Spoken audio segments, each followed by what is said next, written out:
Thank you very much. Namaste. Namaste. Namaste. So glad that people recognize the way we extend greetings to each other. And Namahaste, which means I bow through my hands before you to the God which is present in you. That is the meaning of how we address each other. So I recognize that godly energy in you to which I'm bowing myself before you. And so the moment you recognize the positive and godly energy in the others, I think that's the first step to breaking the ice, and that's what Indians are all about. I'm grateful to the Honorable former President of Macedonia, who gave such a beautiful introduction of my country, and I was really touched by it. And most of the people sitting in the audience are familiar with the country and I can see that warm equation, that friendliness, which only goes to show that something right our ancestors have done and something right we are doing at the moment, which is being recognized. Ladies and gentlemen, here I represent my country, and since I am inspired by a whole lot of speeches which happened before me, I had not prepared the PPT presentation. I did it just an hour or so ago because all that was spoken, and I felt that to have something written on the screen at times is valuable because the diction could be different. People speak with different dictions, and to understand the data points, it may just be the right thing to do. So the very first shlok, this is Vishwamitra Bharat, which means a friend of all is what India is. And Vishwamitra is global friend. That's what is the thought, and that's what we represent. That's the kind of people you're dealing with, actually. So at individual level, at the level of nation, this is the basic motto and philosophy that we are working towards and working and collaborating with everyone. Sangachatvam sanvadadvam samvo mananasi janatam samano mantra samiti samani samanam manah sahachit mesham, which means let's all walk together by holding our hands. Let's all speak in the same language so that there is a clarity of thought, and the clarity of thought will bind us all together. The heart and the mind has to be bound in the same thoughts. And samano mantra, meaning with different thoughts we come to a hall, a samiti, a group, a committee, and samiti, samani, saman. So we express ourselves differently, but we go with one conclusion. After listening to different voices, we go with one conclusion, and conclusion of listening to all the intelligent people of the world. And that's what Samiti was all about. And this shlok comes from Rigved, which is the oldest text in the world history. And Indian system of democracy existed much, much, much before. Greeks are our friends, Romans are friends, but sometimes we are limited by the knowledge of what we have studied, and we know very little about several other civilizations. And for example, having a background or knowledge about Sanskrit language, though many in Europe recognize Sanskrit as the original mother tongue of or original language from which several other Indo-European language has come out, but very few people have been able to study that language and study the literature from those languages. So the system of democracy as a system of governance is the oldest in the world, and Indian democracy is called the mother of democracy. Because much before, while we were reading the other books which were mentioned earlier, I must mention that Indica by Megasthenes was not mentioned. And when Megasthenes went as an ambassador to India, and he came back and he wrote his treatise on what he saw in India, was about all the systems he found in that country at that point in time and before that. Buddhist texts mention Ganatantra. Gana is people, and Tantra is the system of legislation, the system of working or administration. So people's system of legislation is what we call democracy today. And republics were there. So from east to west, north to south, every part of India had its own system of republics. And there is a literature which has been found in a stone inscription down south. And a particular merchant is visiting the southern part of India, which was a kingdom, and he's asked by the king as to what is it that you get, who's the ruler, who's the king of north. And so he says, you know, in the north, there is no king, but very wise people form a committee and a group and they rule. And all those people are elected by the people. They are chosen by the people. And the vote could be the whisper in the ear of a wise man, or it could be a written vote in a pot, in a mud pot. So you put a ticket in it. And that's how people were getting selected. And the office of the king was actually an elected office. And elected office because kings could come and go, but and there are instances which have been mentioned in that literature where kings could be removed by the will of the people. So the fact you can be chosen and fact you can be removed by the will of the people means it was democratic. And it also meant that the office of the king was more akin, as we understand in modern times, to Prime Minister's office or the President's office, which gets elected by the people and can also be removed by the will of the people. That's what India was and continues to be. So when people talk about India as a democracy, I feel it's part of our DNA. That's how we have lived. That's what we belong. That's how we express ourselves in daily lives. And those who have experienced India, even for a day, would understand, and it can lead to a lot of confusion. You'll say, oh my God, so many dialects, so many languages, so many colors of skin. And I say, we have all shades of brown in our country. We are truly brown people. You get all shades of brown in my country, and that's what India is. And truly, a mix of the dark-skinned and a mix of the white-skinned, that's who we are. And in my modern terms, in my expressions, I usually say, look, when you look at us civilizationally, you know we are a civilization of the East, because by the very geographical location we are in the East, and we are the original civilization which looks at its time frame, 5000 BC, 6000 BC, that's the time frame we look at ourselves, not 400 years, 500 years, 1000 years. That's not the time we look at ourselves. And when we look around, we feel everybody around us is our brother and a sister, because we share the same DNA. And I was so touched by the Honorable President's address as an introduction to us, where he said, look, we are not just we are the original mathematics people, but we are also the original scientists. And in those science and all those technologies which we learned over the years, there was no patent on our technology and science. We allowed it to pass it on to everyone across, because we felt knowledge needs to be shared. And that principle of sharing and caring remains so entrenched in who we are. You go to not the most well-off person's house, go to the most poor person's house in India. Whatever best that person has will offer to you as food, will offer to you as drink, will give you a place to live, will give you a place to sit, even if that means borrowing a chair from the next door neighbor's house. And that's what India is. And that's why I call ourselves the international friends, the global friends, because we are a force of the good and force for the good. So force for the good can only have when you, in your system, you look at the positive aspect of your interaction with people. And you only are part of the solution. You want to be part of solution.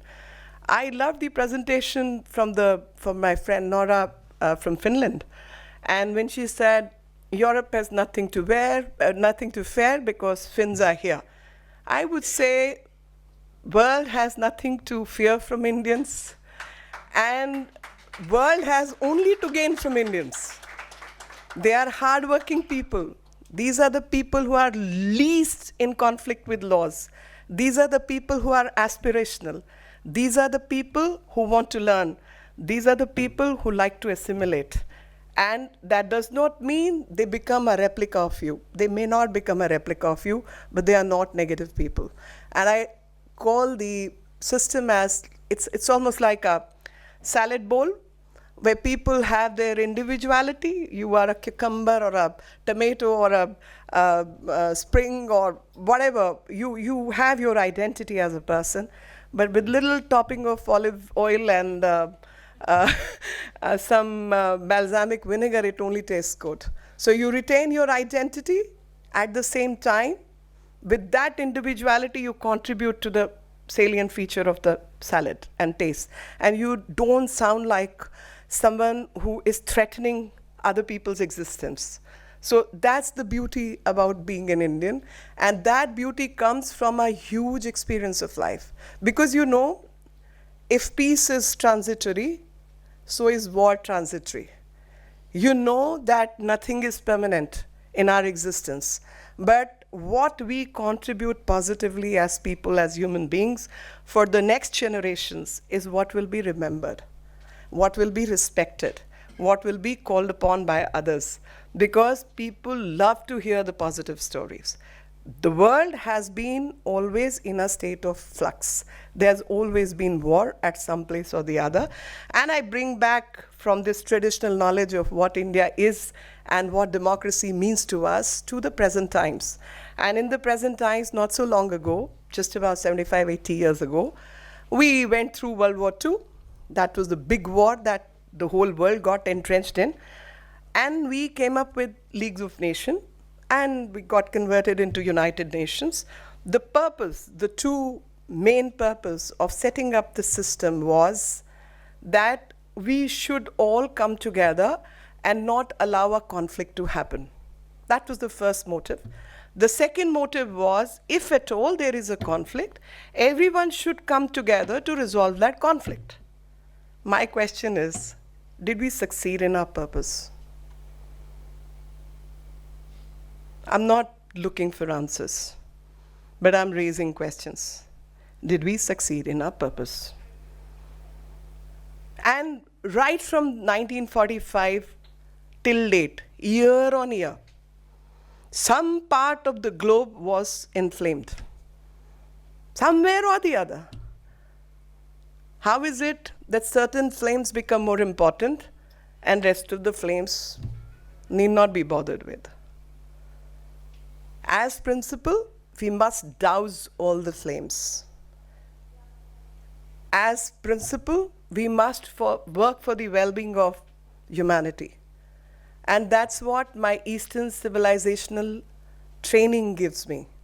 That if everything is transitory, let's work for a better future, because we have to extend the better future as much as we can, so that the other generations, the generation of people like Hannah and younger people, get to be benefited by the wisdom of our ancestors. And when we talk of democracy and when we talk of peace, I must say, one size fits all is probably something we have learned from our experience. That doesn't happen. It need not happen. We also understand that there are some principles which we all aspire to follow, because that's also part of our thinking, training, and looking after. There is a story from Buddhist texts, and even the same story runs in Upanishadic text, and same story in some other form runs in the Jain text. And this is the story also runs in English texts also. The story is about few men trying to find, blind men, trying to find an elephant. So somebody is touching the trunk and says it's like a snake. Somebody is touching the legs and saying it's like a pillar. Somebody is touching the ear and saying it's like a fan. But nobody knows what the whole elephant looks like. So while everyone is speaking the truth in their respect, nobody is comprehending what the truth is. And that comprehension of what the truth is can only come once we follow the principles of tolerance, acceptance, living with contradictions. Unless we have that, we cannot talk about democracy and we cannot talk about peace. Not to offend my friends from different religion, because I know a dialogue which is honest can lead to a better understanding. and every dialogue should be honest. In my honest speech, where I do not wish to condemn anyone, I do not wish to challenge anyone, but just a question. Again, I'm not looking at answers, but I'm asking a question. Does democracy not mean pluralism? Does democracy not mean multiculturalism? Does democracy not mean a space for everyone? If that is the thought, how can we have a discussion only about Abrahamic religion and not recognize other religions? I am very, very surprised. And that's a question I want to ask all of you. Please go back. Check your textbooks. Check your constitutions. Check how administration is operating. 66 countries in the world do not even recognize Hindus as a religion.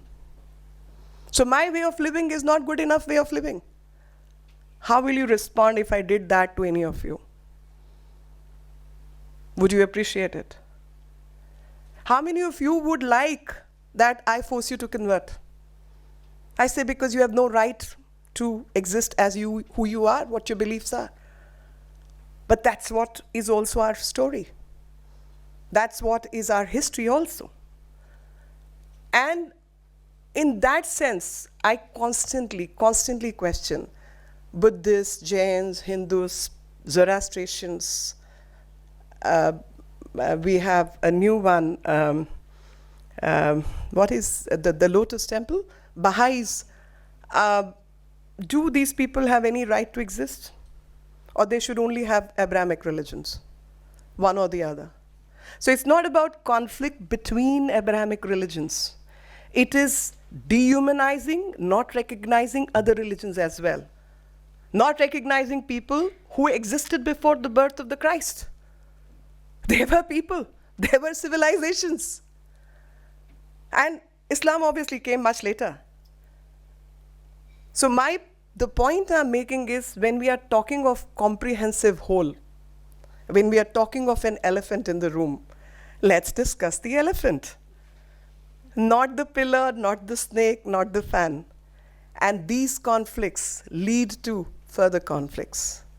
And these conflicts are the underneath reasons of various other conflicts. And that's where I feel India as a country, as a civilization, has a lot to offer to the world to say what it means to be where we are. So the Indian economy today is growing at an impressive rate post-COVID-19, and our rate is 7.2%.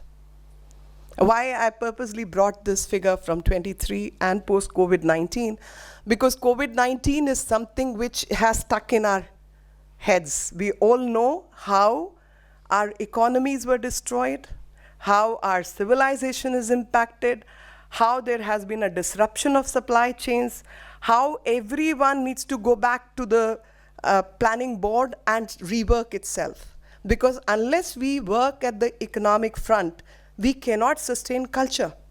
I am very clear in my mind. For sustaining culture, you need patrons. For sustaining culture, somebody needs to pay the artists. For sustaining culture, somebody needs to buy the paintings.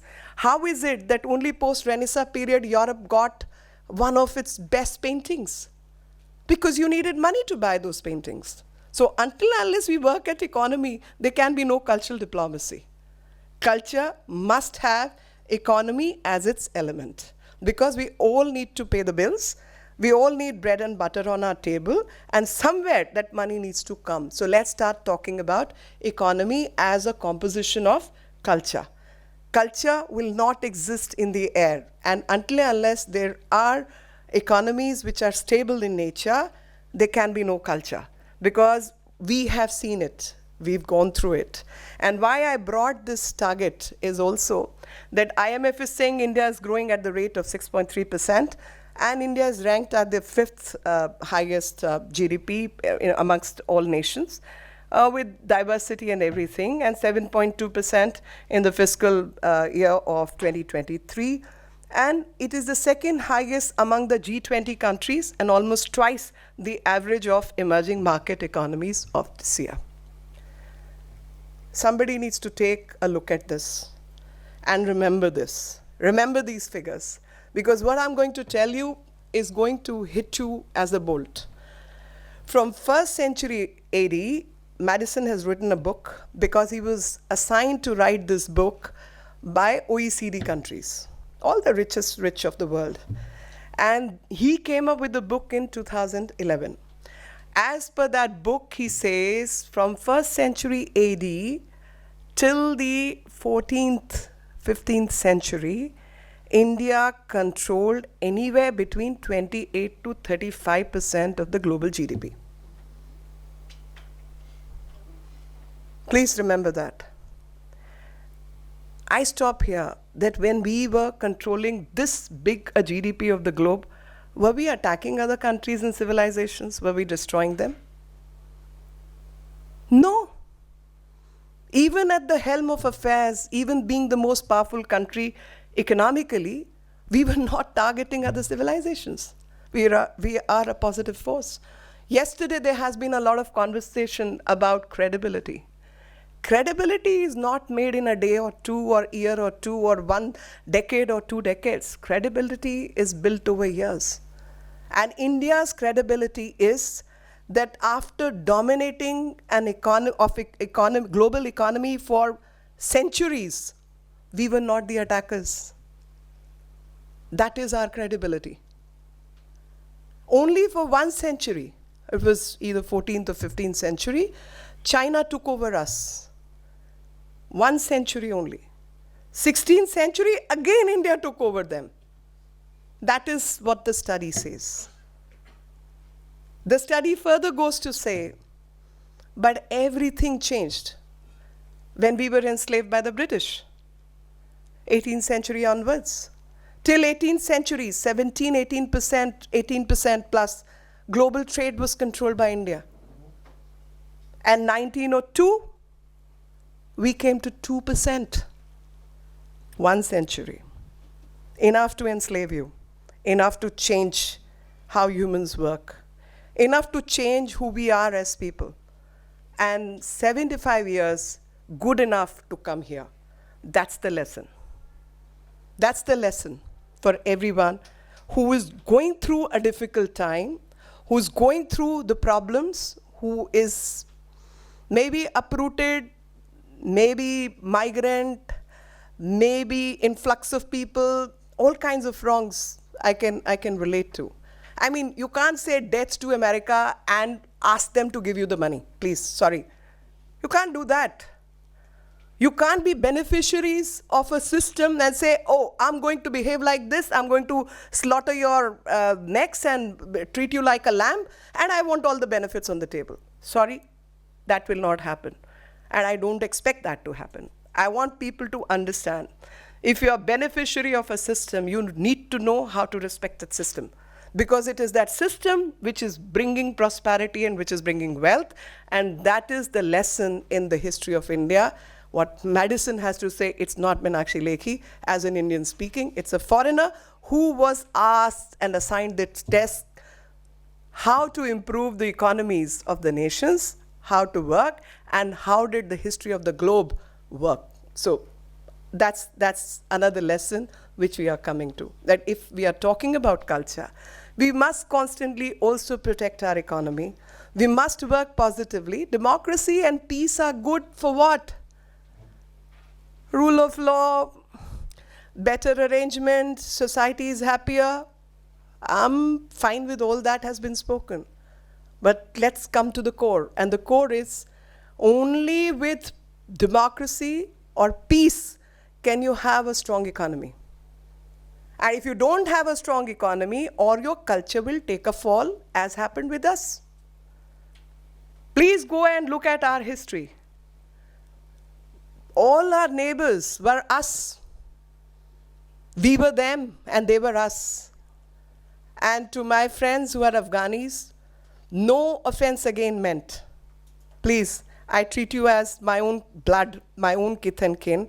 So I'm going to bring a fact just to put it across to people what we have gone through as a civilization. Because Gandhar is part of me. Mahabharata talks about Gandhari as a queen. And look at what happened to the Afghans. Look at what happened to Pakistan. They were us till 75 years ago. So thoughts which are coming in from the mind is what results in peace and what results in prosperity. The thoughts get changed, people get changed, cultures get changed, and there is chaos.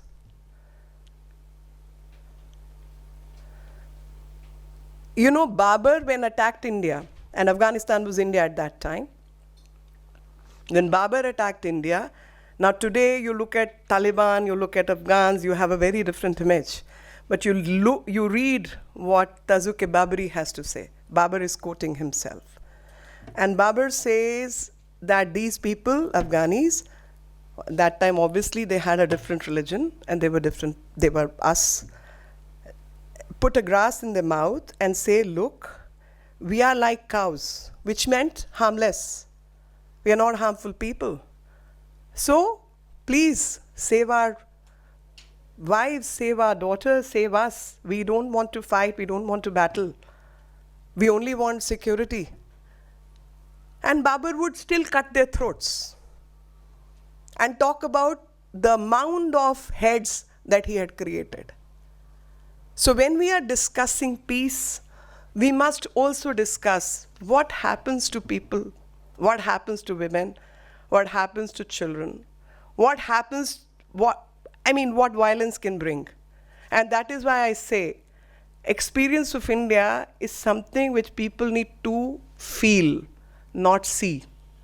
They need to understand us from the heart.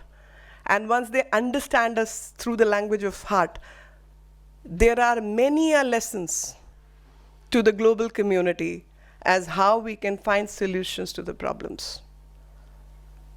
And when we have to find solutions to the problem, and I look at the war-like situation, and I was just in my mind thinking about Tazuk-e-Babri, and I was thinking of many other things. You know what I thought? I felt that Indians on their part, much before Vienna Convention came into existence, there was a code of war.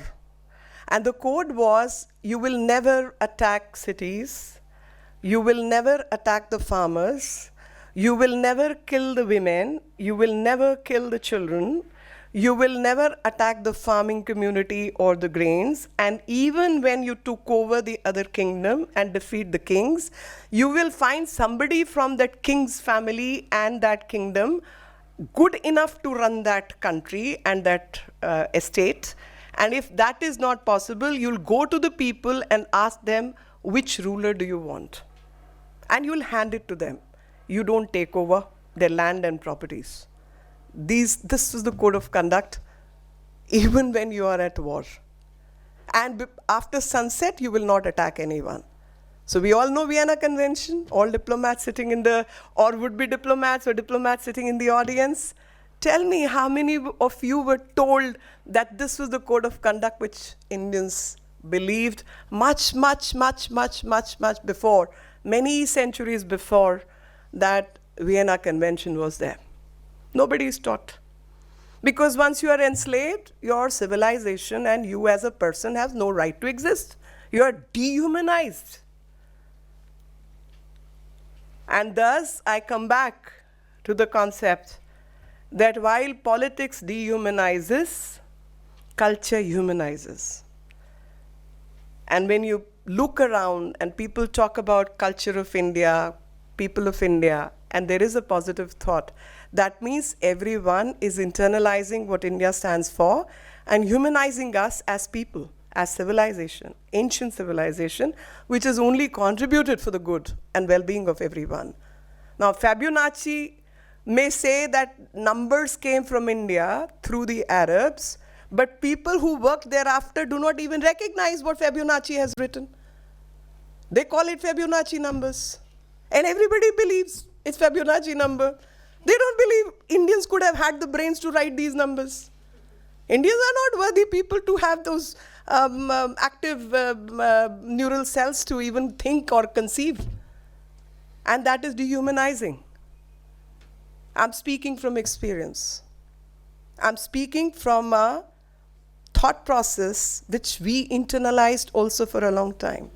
So what you're seeing, the alteration and the change that has happened in last 10 years or a decade, is getting back the confidence of an independent nation in modern times. That independence that yes, we are capable and we can bring a change, and change for good, not for ourselves only, but for the world, for everyone, because the very first slide that we are Vishwamitra, we are friends for everyone. We do not believe in negative thoughts. We think only positive, and we only work for the solutions. And that's very personal also. You get me a problem, my head will start rotating. I say, okay, how to find, what to do. Children need to be sent to school, women need to be fed, from who's going to pay, how it's going to happen. Immediately your head starts finding answers and solutions. You must be shown the problem and then you find the solution. And I think that's where the world needs to come together to find the solutions with all earnest and honesty. And I feel that honesty, credibility are very important aspects of finding solution. Otherwise, we only become a talk shop, which we do not wish to reduce ourselves to. We are all thinking people. We are all good people who believe in goodness. So I come back to what my friend, the Honorable President of Macedonia, had to say, that if there was no zero, there will be no analogous system, and there will be no digitization today, and there will be no computers. And do you wonder that we today represent about 44% of the global fintech transactions in the world? Are you surprised? Anyone? So we represent transparency in our finances, and we were not so transparent. So we've seen there, we've been there, and we have improved ourselves. I was listening to the story of what Hannah had to say, that how a young voice became a rebellious voice and thus joined politics. It was a voice of reform. It was a voice of change. Very much the same story, even in my case, but at a much later age, in my 40s, that I wanted to bring that change to my country. So age is no constraint. You don't have to be very young, you have to be young at heart. And that's to all the seniors who are listening. Any time in life you decide you want to serve your country, and you have that instinct in you, and you are willing to take that call, I'm sure all the democracies open their doors for good-meaning people. So I decided much later, and this was also a voice of reform and change in my own country, which was going through a very difficult period in 2008-9, and that was my sore point, that when Indians individually are hardworking people, good people, educated people, we only mean good, why the hell on planet Earth India's sinking? What's wrong with us? System is wrong. So that system needs correction.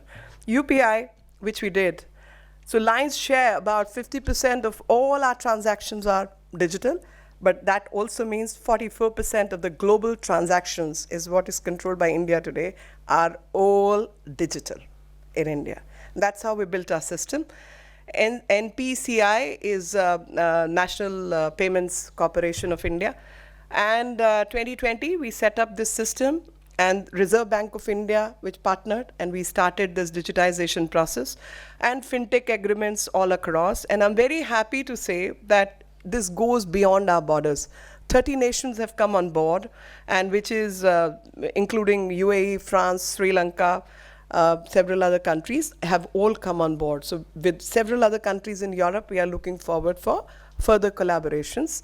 And I must come back to COVID-19, because my story, I think COVID-19 is very, very important time, because it slowed us down, all of us, and gave us time to rethink about ourselves as individuals, about us as countries and societies. And COVID-19 was a time which also showcased who our friends are and who real enemies are. The real enemies who would suck you dry even in a time when you're going through such a crisis, when you have to pay such heavy prices for vaccines, which was a human need. This was a time when people will sit over grains and not pass on to other people who needed it. This was a time when paracetamol became valuable. This was a time when systems, especially if you have 1.4 billion people to handle, how will you handle their vaccination chart? So we came up with digital solution which was called CoWIN, and against that, because others wanted to sell their systems, they started speaking against us. Can you imagine? I made a system, CoWIN, for my country, for my people, so that they all could be registered, and the time management and the management of district center where they have to get the vaccine could be managed well, and they could all get certificates of vaccination. Remember the voices, cacophony, where they said, oh, this is non-transparent, health records are personal data, how will that be handled? Not looking at, you got to vaccinate 1.4 billion people, damn it. And when India made CoWIN, what did India do? India gave it free. They said, this is an open system. Anyone who wants to use it is free to use it. India will participate. People use that to sell their technology. We use that to save humanity. That's how different we are. When vaccination became a challenge, India gave vaccines under Vishwamitra, the friend of the globe. 162 countries, we gave vaccines. Whole lot of them, 112 or so, free. And many places we charge cost to cost, so that the transport costs, manufacturing costs could be covered. That's what India is. An ancient civilization which genuinely believes in goodness, doesn't want to make money on the dead bodies. May sound strange, but those people also exist, and that civilization still exists and is a continuing civilization. From few thousand BC till date, we have continued ourselves because we know wars are also temporary. If peace is temporary, so are wars temporary. We have resisted the wrongs. We have survived the system. We will continue to survive. We need more people to join us to survive the wrongs, who are able to bring good together. So World Bank, and again, the images, especially for the people in the West. Oh, poor country, impoverished country. How many of you think India is a country of snake charmers? Be honest, please. Be honest. Anyone who will be honest and raise the hand and say, oh, I thought like that? No one? No? My question is, how many of you thought India is a country of snake charmers? Snake charmers. Elephant riding people. How many of you thought like that? Okay, not today, at some point in time. Yeah, you did. Thank you very much for being truthful. Thank you very much. You know, you must read this data, what India represents. According to the World Bank, experienced a significant decline in the prevalence of extreme poverty from 22.5% to 10.2% in a decade, in 10 years' time. 520 million Jan Dhan bank accounts, which is about inclusion, getting people who were without bank accounts into the formal banking system. 520 million bank accounts in a period of 4 months. That's what we achieved. Can you think of this data? Absorb, assimilate 520 million in 4 months? That's the kind of inclusion we've done. 250 million people escaped multi-dimensional poverty in last 9 years. A testament to the effectiveness of various welfare schemes, which we did and additionally benefited millions from access to healthcare.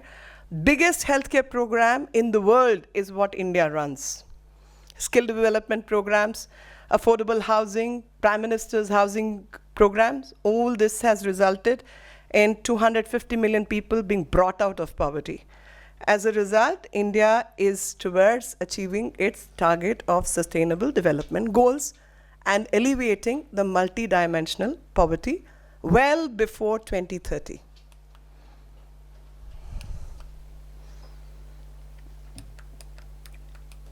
Battery's gone. I can't get the next slide.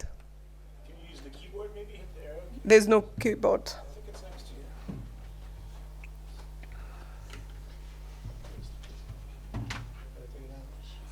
See the old-fashioned way? Yeah, it's okay.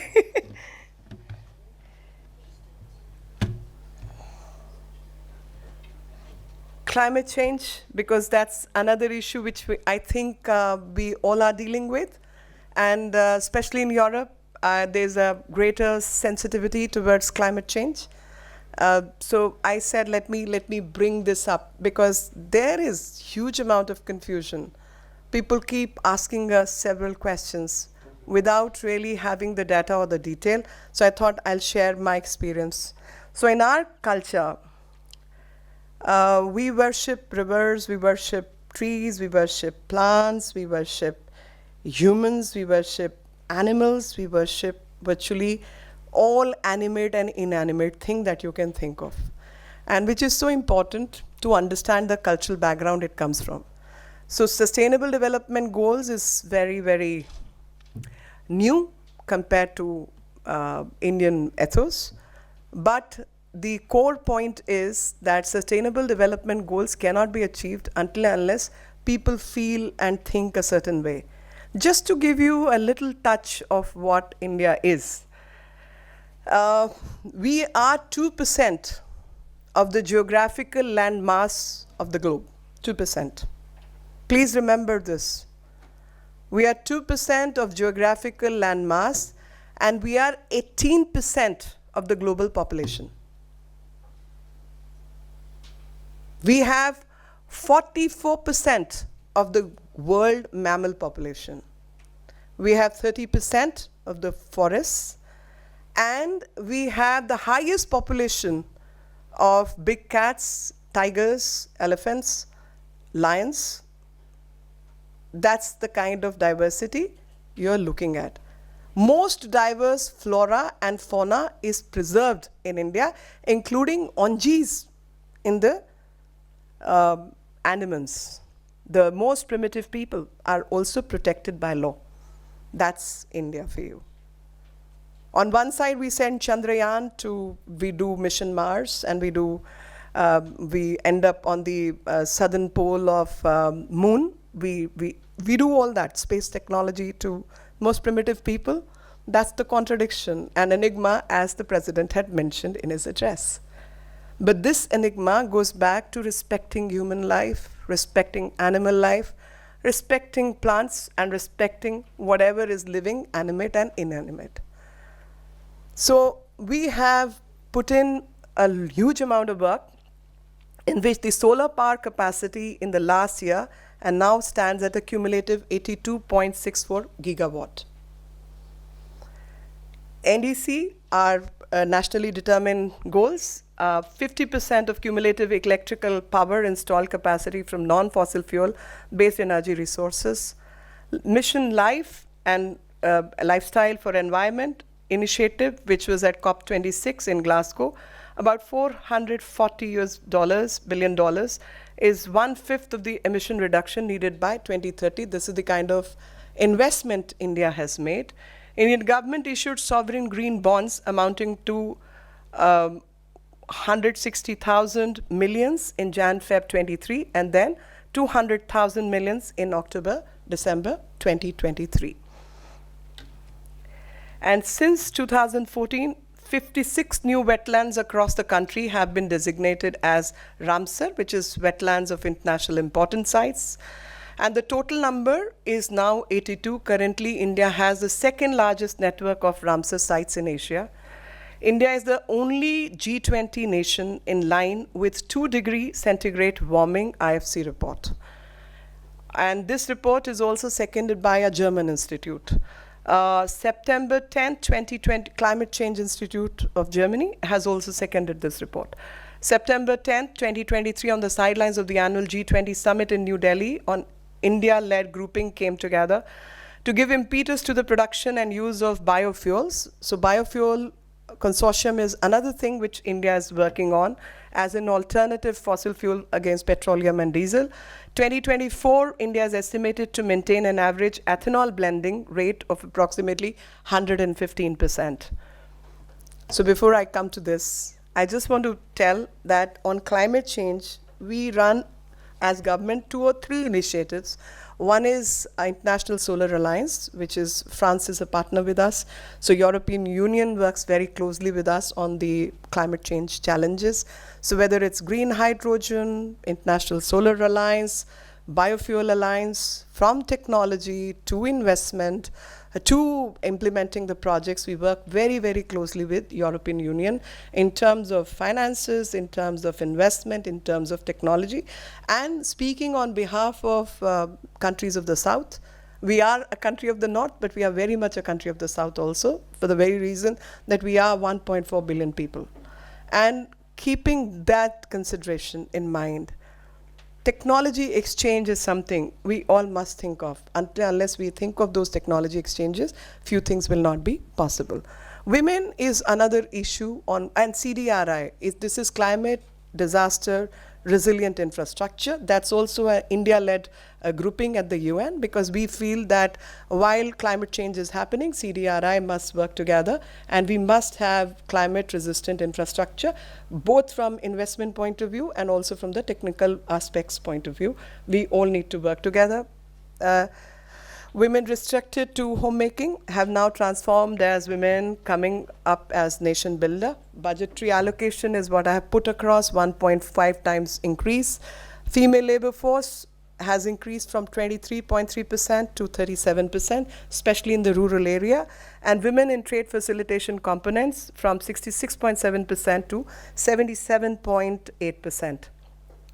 103 million women have been provided free of cost gas connection. It may sound very silly, but when you look at the number, 103 million free gas connection, it's huge subsidy we are looking at. It's huge help to women who are cooking food, because ultimate responsibility of running a family globally falls on the women. So their life needs to be eased. So ease of living is very, very much part of this. Steady rise, 3 trillion is what has happened, more than earlier years. For the year 25, women-related welfare schemes and their empowerment, 3 trillion is what India has spent. And skilling women, 82% beneficiaries are women across. This is a general scheme, but 82% are women beneficiaries. And World Bank report says in 2018, highest number of women in STEM are Indian women. I don't think many of you would relate to that. But I usually say that all the sari-clad, my size women with flowers in their hair, you'll find them close to 48% of women are science and technical and mathematical education graduate. Highest in the world are Indian women across all countries. And a World Bank report and the UN data brings it to 44%, but our data is about 48%. But be it 44, be it 48, it's still very, very high. That in STEM subjects, Indian women are such highly placed. Education, because yours is an academy which works with education, I thought bringing some slide on education will also help. So financial support, and this becomes relevant because a whole lot of children who come to countries in the West for further education have taken loans back home. Many a times they meet with an accident, they die, there's a whole lot of wrong happen. Their bodies are not sent back. And rich countries, governments want money to be paid to them for release of the dead body. It is, for me, a very, very strange subject. I'm purposely using your platform to highlight this aspect because something needs to be done about it. If we are talking about global good, if we are talking about benefits, because everybody is insured also, and that insurance must have this answer to these problems, that if somebody is met with an accident, has died of COVID or something, The body needs to be repatriated on humanitarian ground. That's the least anybody can do. But even that is not being done. And other humanitarian groups need to come together and pay for those. And those children have taken heavy loans back home to pay the fee. And even when it comes to fee, I was given a document, and I must read this out, about 458,210 is the number of students which are coming overall. Highest number, top 10, India is the highest, which is about 42,578 in the year 24. So there are visa restrictions for Indians, which is about English language. IELTS and TOEFL is what you need to qualify, especially when your language is English also. You talked about most Indians speak English, and then also you need to qualify for this. And 1 year of upfront fee needs to be paid along with the visa eligibility. How fair is that? Especially for the students who are taking loans to come and study. 1 year upfront, and the same equality is not for every other nationality.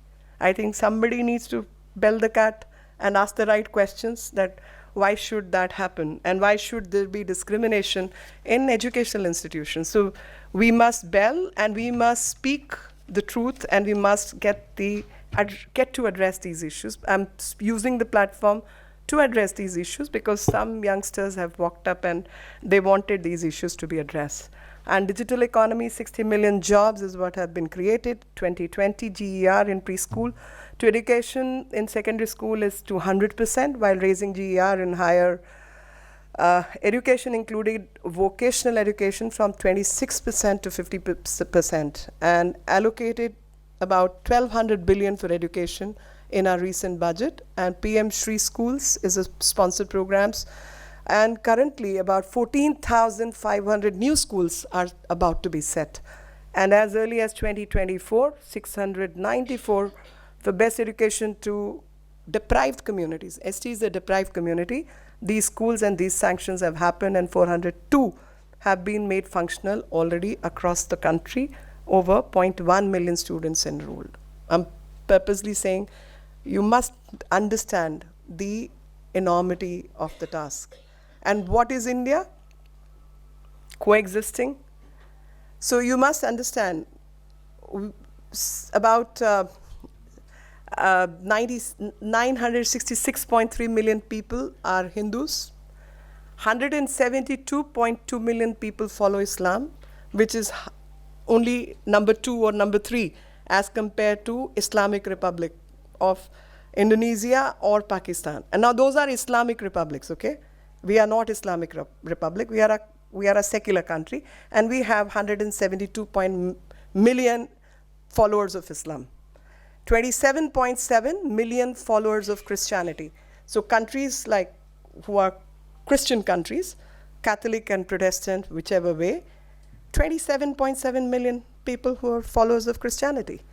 20.8 million people who follow Sikhism, 8.4 million people who follow Buddhism, and 4.5 million people who follow Jainism.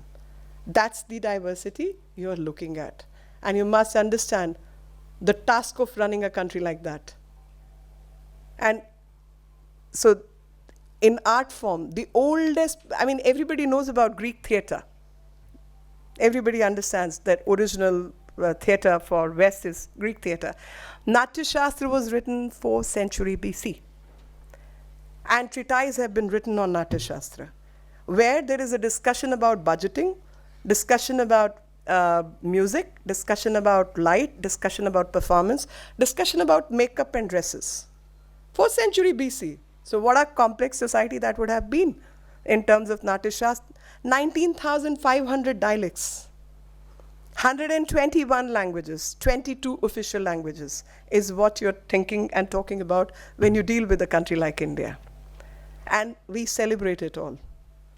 The power of yoga, you all understand. 175 countries supported this cause, and General Assembly very much participated and stamped it. Adarsh Smarak, ASI, this was one of my departments. 100 monuments to be developed as model monuments, and we have 3,900 3,692 monuments on the Archaeological Survey of India list, which are called protected monuments.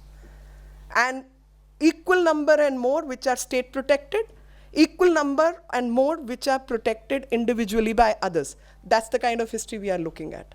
3,692 monuments in one country. Azadi Ka Amrit Mahotsav, it's one of our top-notch programs. 75 years of independence and glorious history of people and culture and achievements. Just yesterday, another site has been added to the UNESCO World Heritage Sites. Today we have about 42 World Heritage Sites, and Ahom Burial Sites is the latest because the World Heritage Committee was visiting India. India has inscribed 42 properties, 34 cultural, 7 natural, 1 mixed heritage. 12 sites have been added in the last 10 years. That includes last year's inscription of Shantiniketan, Hoysalas, and extended 45th session of the World Heritage Committee, post Riyadh and 6th country on the list and 2nd in Asia Pacific region on the World Heritage list. And India has 57 sites on the tentative list of the World Heritage. Elections. Very quickly, I'm going over it. 1.5 million polling stations. Can you think of that? 1.5 million polling stations. And elections concluded recently in 2024. 18 million first-time voters. That goes to Hana and the likes, young generation. And the number is 18 million first-time voters. 194.7 million voters between the age groups of 20 and 29. And this election, 8.5 million first-time female voters had the right to exercise their vote. We believe in Vasudhaiv Kutumbakam, that world is one big family. And family differences need to be sorted. Eat together, break the bread, have some coffee. It could be drinks also. Whatever saves the world, we should all put our efforts together. Wherever we can bring peace, we must try and do that. And on my own behalf, I'm looking at my friends from Afghanistan. We all know the country was in conflict, continues to be in some sort of difficulty. But on our behalf, 50 metric tons of food and grain is million metric tons of grains is what India supported Afghanistan with, because women and children had to be protected. In Ukraine, we sent plane load of things so that humanitarian aid can be given to Ukraine also. We visited, my Prime Minister visited recently to Russia, and at the same time, to my knowledge, he's likely to visit Ukraine also. So the idea is India remains a friend of all, whether it's COVID or it's difficulty. We are the first responders. Whatever is in our capacity, we will do positive things to help people sort out their differences. And that's why we say, Vasudhaiv Kutumbakam, world is one big family. And let's sort out our differences and work towards peaceful future for our, not just for our nations, but for the globe and everyone at large. And I think we have the experience on our side. So if there are any questions, I leave it to Mark. Thank you very much. Jai Hind.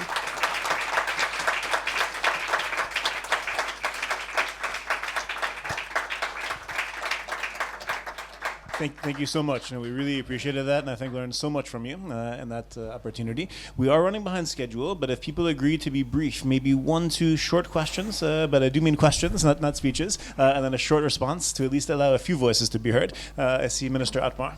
Here.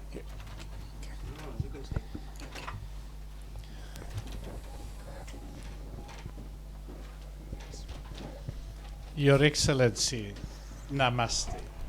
Well, first of all, thank you so much for that wonderful presentation. We really learned a lot Thank today. I really appreciate. Second, I really wanted to take this opportunity to thank you, the Indian people and the Indian government, for your generosity, for your continued support.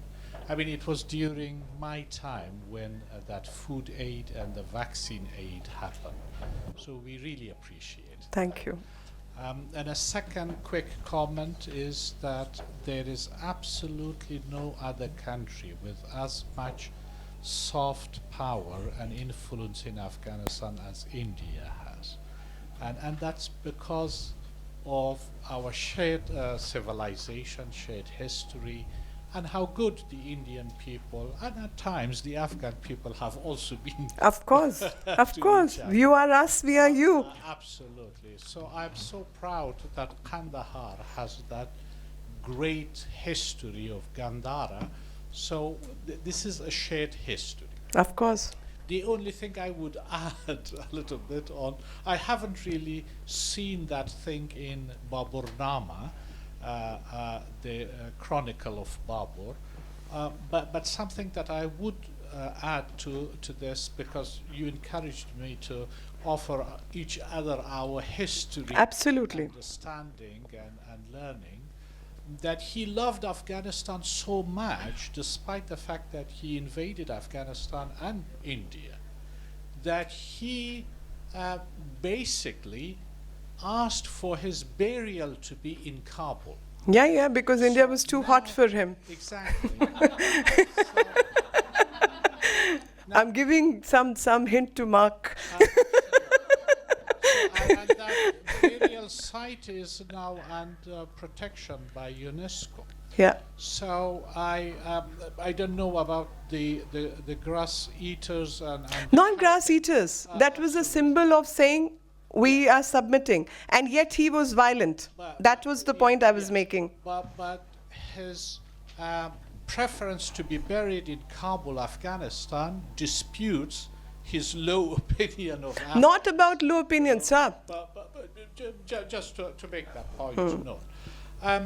But my one question to you, Your Excellency, I mean, we watch India's rise with admiration, Thank you. hope.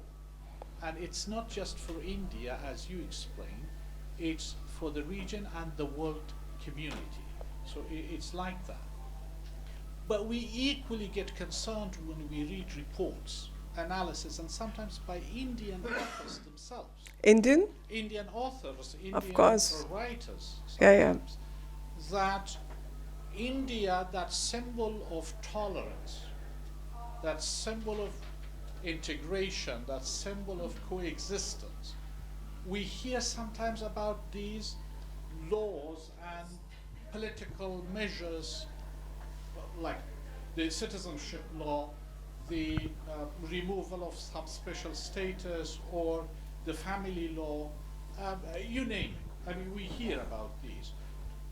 From somebody like you, Your Excellency, so well informed, it would be always appreciated to hear what the real story is. Thank you very much. Thank you very much. Thank you, Minister Hanif Mohammed.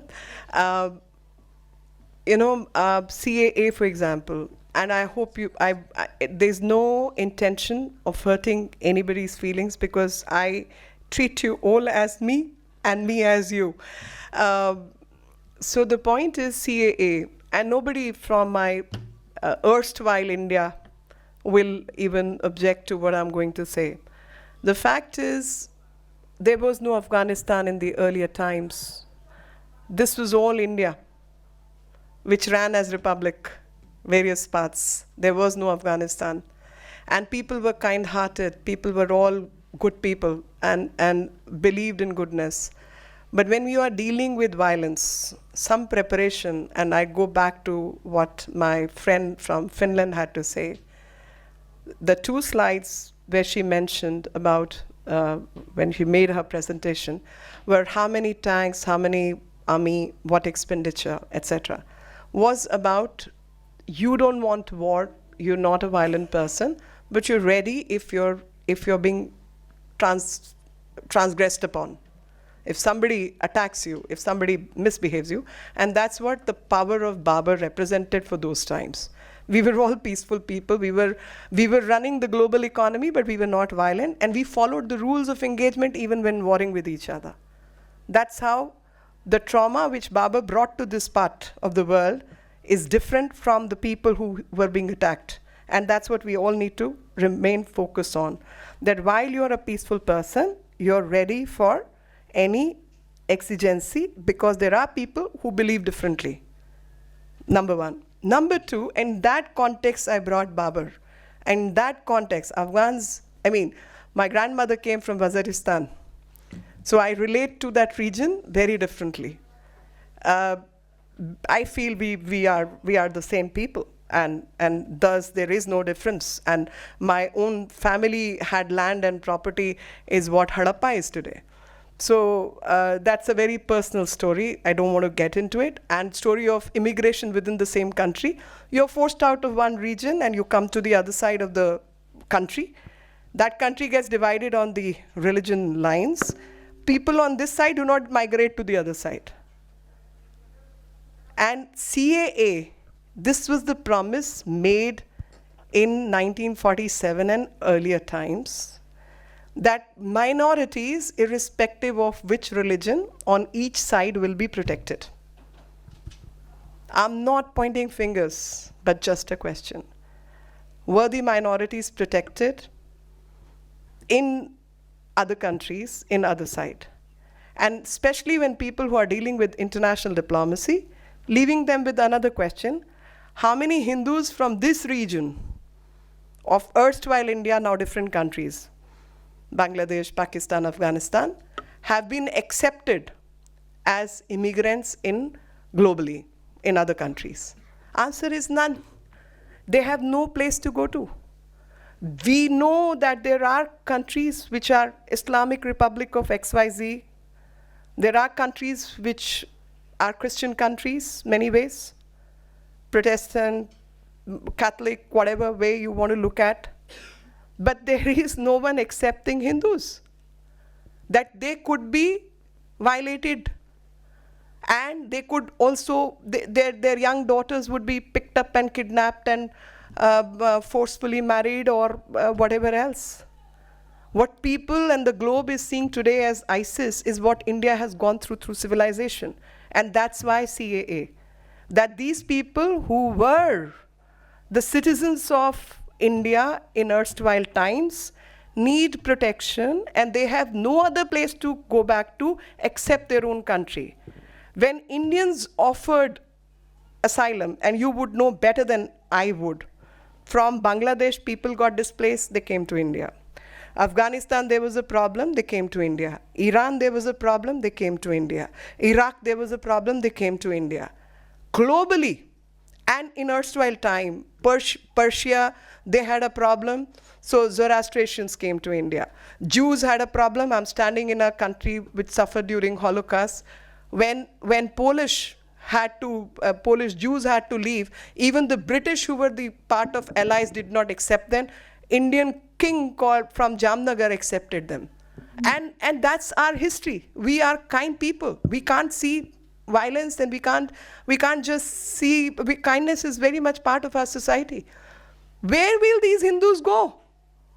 Which country is accepting them when 66 countries in the world do not even accept Hindus as a religion? I think I'm addressing that moot point. And that kind of thing, people at large, you look at US laws. Lautenberg, they brought a law to help the Jews. If a law can be made in accepting Jews who have suffered Holocaust, why can't a law be brought in India to help the Hindus who suffered similar Holocausts? They need to be protected somewhere. And the worst, which according to me, and I'm expressing myself, it's please, this is not Government of India speaking, this is an individual speaking in private capacity, and that is Hindu Holocaust through the century is not even recognized. I talked about Babur, post-Babur, Turkic, I'm forgetting, he called his governance as another word with T, Tamuri. So Turkic, Taimuri inheritance was one part. You had so many other. And when I look at my neighboring country, my friends, I always say, I said, this is like almost like Stockholm syndrome. They were the ones who were being attacked. They were the ones who were chained. These are the ones who suffered the most. And these are the ones who have changed today.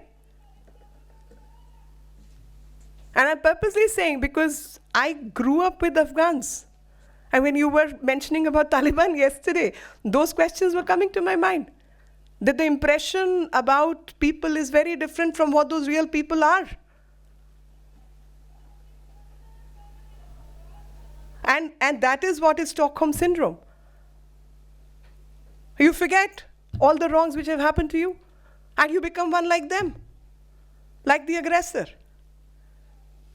Sorry for if I've crossed my line, but I thought I have to be honest and earnest in my response so that it's a food for thought for everyone. Everyone must think about it. I want to leave you with certain questions. I'm not here to talk all kind things and good things. I wish people to start focusing on where the subjects are instead of pointing fingers. Please don't point fingers, especially at India. We have been most tolerant people. Thank you very much. Thank you very much. And a round of applause for the minister.